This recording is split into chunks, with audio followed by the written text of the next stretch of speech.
दोस्तों एक बार फिर आपका स्वागत है, अभिनंदन है आपके अपने YouTube channel Aryan institute Allahabad में। दोस्तों जैसा कि आप बोर्ड पर देख पा रहे हैं, आज एक बार फिर आपसे बात करने वाले हैं UP DElEd online admission form 2022 पर। दोस्तों इसके संदर्भ में कुछ आपके कन्फ्यूजन्स बने हुए थे, उस कन्फ्यूजन्स को आज के इस वीडियो के माध्यम से हम दूर करने का प्रयास करेंगे।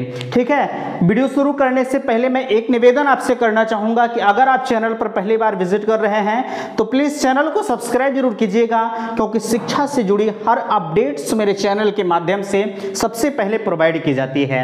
ठीक है, तो चलिए हम आपके एक एक चीज़ों पर सबसे पहले बात करना प्रारंभ करते हैं कि वर्तमान में दूसरे चरण की काउंसलिंग जारी। बिल्कुल आप सभी को पता है, अगर हम बात करें आपके प्रथम चरण की काउंसलिंग समाप्त हो चुकी है और आपका अलॉटमेंट रिजल्ट भी आ चुका है। ठीक है, लेकिन अगर इसी के क्रम में हम बात करें 8 तारीख से आपके वर्तमान समय में दूसरे चरण की काउंसलिंग कराई जा रही है। इसमें तमाम तरह की विडंबनाएं आ रही हैं, किसी का आपके तरह तरह के मैसेज आ रहे हैं कि भैया इसमें दूसरे चरण की काउंसलिंग में हमें डायरेक्ट कॉलेज नहीं मिल रहा है, हम डायरेक्ट का सिलेक्शन नहीं कर पा रहे हैं, तो हम क्या करें। ठीक है, देखिए अगर हम आपसे बात करें तो आपके पहले चरण की काउंसलिंग में 1 से 20,000 रैंक तक के अभ्यर्थियों की काउंसलिंग कराई गई थी और आपके यहाँ डायरेक्ट की सीट है 10,600।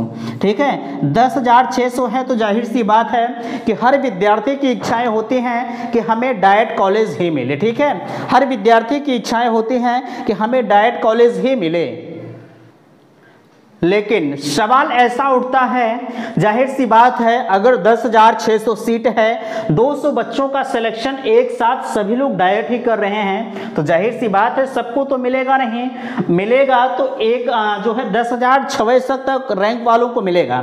ठीक है, अब कल एक दिन किसी ने फ़ोन किया तो वो कह रहे हैं कि हमारी रैंक सर 5,600 कुछ थी। ठीक है, 5600 के आसपास में उनकी रैंक थी, लेकिन उन्होंने 5 कॉलेज लॉक किया था, उनको डायरेक्ट नहीं मिला।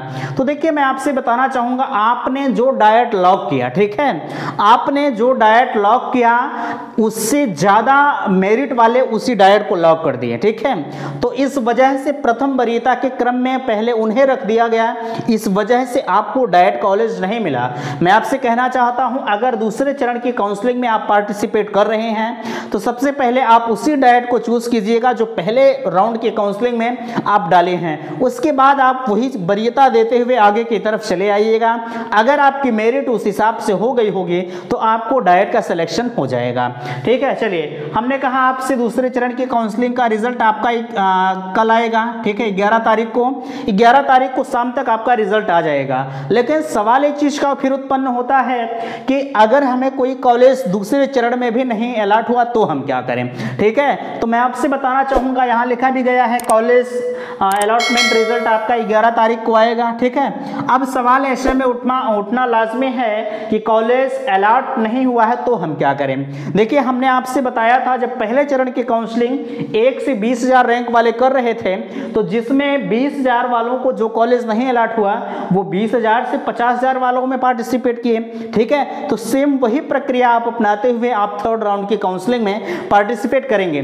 ठीक है, आपको थर्ड राउंड काउंसलिंग जाते जाते आपको अगर जिस लायक आपकी मेरिट होगी आपके कॉलेज का सिलेक्शन हो जाएगा। ठीक है, यह चीज आप ध्यान दीजिएगा। लेकिन इतना मैं आपसे जरूर कहूंगा कि किसी ने कहा कि भैया क्या हम कितने कॉलेज लॉक कर सकते हैं, तो देखिए मैं आपसे साफ तौर पर बताना चाहूंगा, कॉलेज अलॉट करने के लिए कोई निर्धारित तय सीमा नहीं दी गई है। आपके पास 3100 कॉलेज हैं, आप टोटल कॉलेज लॉक कर दीजिए, कोई फर्क नहीं पड़ता। ठीक है, ये कोई अगर कहता है कि आप निर्धारित इतने ही कॉलेज लॉक कर सकते हैं तो वह 100% गलत कह रहा है। ठीक है, आप ज़्यादा से ज़्यादा कॉलेज का सिलेक्शन करें, आपके नाम कॉलेज जरूर अलॉट होगा। ठीक है, अब मैं सपोज डेट की बात करूं, आपका जो कॉलेज है वह अलॉट हो गया। ठीक है, तो आप एक चीज़ का कमेंट कर रहे थे कि भैया हम जो है 10,000 का पेमेंट कब तक करेंगे। हाँ, हमने लिखा डायरेक्ट और प्राइवेट कॉलेज में अंदर, उस पर बेहतरीन तरीके से मैं बात करूंगा। जो लोग सिर्फ डायरेक्ट चाहते हैं और जो लोग सिर्फ प्राइवेट चाहते हैं, इन दोनों में अंतर क्या होता है आगे मैं इस वीडियो में चर्चा करूंगा। लेकिन अब बात आ गई है 10,000 पेमेंट के, मैं मान लिया कि आपको कॉलेज अलॉट हो गया है और उस कॉलेज के अलॉट होने के बाद आपको 10,000 का पेमेंट कब तक करना है। ठीक है, देखिए मैं आपसे कहना चाहूँगा कि 10,000 का पेमेंट तब भी आप कीजिएगा जब आपको लगता है कि हमको एडमिशन उस कॉलेज में लेना है। ठीक है, लेकिन यह चीज़ और ध्यान दीजिएगा कि आपके नाम जो कॉलेज अलॉट हो गया उसी कॉलेज में आपको हर हाल में एडमिशन लेना है। अगर आप चाहते हैं उस कॉलेज को छोड़कर हम किसी अदर कॉलेज में चला जाएं तो कदापि आप ऐसा नहीं कर सकते, साफ तौर पर पीएनपी ने कह भी दिया है। ठीक है, आप ऐसा नहीं कर सकते।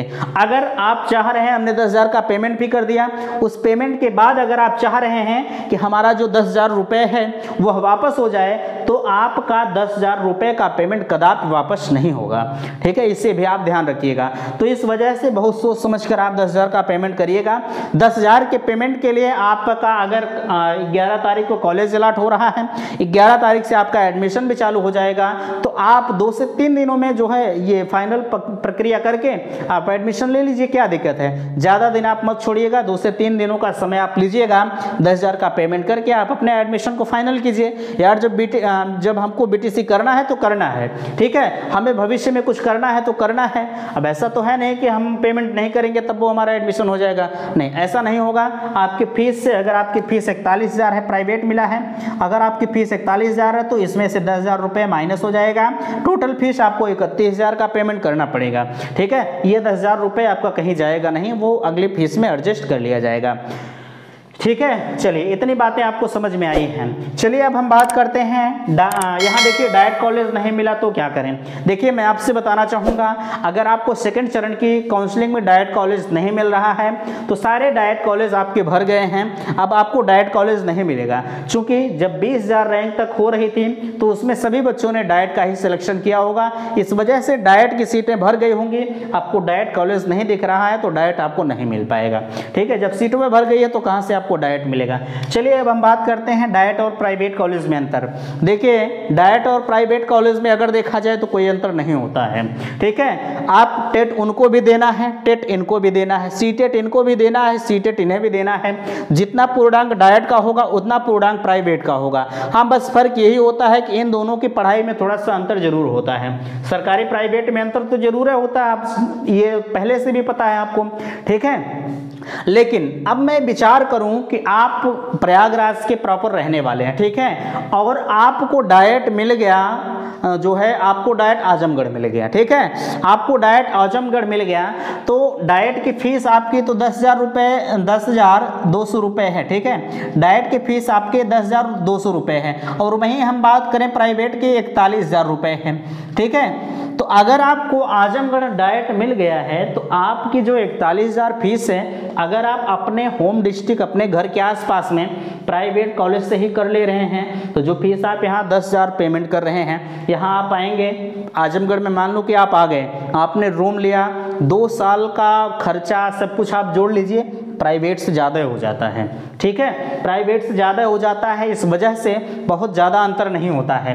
हाँ, अगर आपके होम डिस्ट्रिक्ट में आपका डायरेक्ट मिल जाता है तो आपके लिए बेटर है, अन्यथा की स्थिति में आप अदर भी जा सकते हैं, मैं आपको मना नहीं कर रहा हूँ। लेकिन जो लोग सिर्फ डायरेक्ट से करने के इच्छुक हैं, अगर हमारे ज़िले में मिलेगा डायरेक्ट तब भी हम करेंगे, नहीं तो हम नहीं करेंगे, तो यह आपकी भूल है। हाँ, अगर आपका सपना है शिक्षक बनना तो आप डायरेक्ट और प्राइवेट को छोड़ दीजिए। जहाँ से डायरेक्ट वाले होकर गुजरेंगे, ऐसा मत समझिएगा कि जब इनको जब वैकेंसी आएगी तो डायरेक्ट वालों को प्रथम चरण में रख लिया जाएगा, प्रथम वरीयता दी जाएगी, कुछ नहीं होगा। ठीक है, जैसे आपके पास समय होगा वैसे इनके पास भी होगा। जिस प्रक्रिया से डायरेक्ट वाले गुजरेंगे वही प्रक्रिया से प्राइवेट वाले भी गुजरते हैं, तनिक भी अंतर इन दोनों में नहीं आप पाएंगे। ठीक है, यही चीज़ होता है।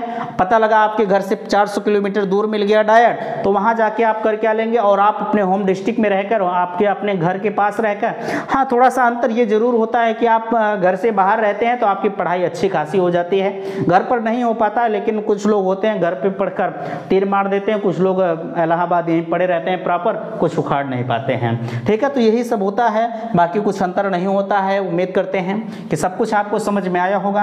हमने लगभग डीएलएड पर सभी चीज़ों के बारे में चर्चा आपसे कर दिया है। किसी भी प्रकार की अगर समस्या होती है तो Aryan institute Allahabad Telegram channel और इंस्टाग्राम दोनों आईडी एक ही नाम से बनी हुई है, डिस्क्रिप्शन में लिंक भी है, आप डायरेक्टली अपने मैसेज को पूछ सकते हैं। ठीक है, वीडियो यहीं समाप्त करते हैं। वीडियो को लाइक कीजिएगा, शेयर कीजिएगा और चैनल को सब्सक्राइब कीजिएगा। वीडियो समाप्त करते हैं। थैंक्स, धन्यवाद।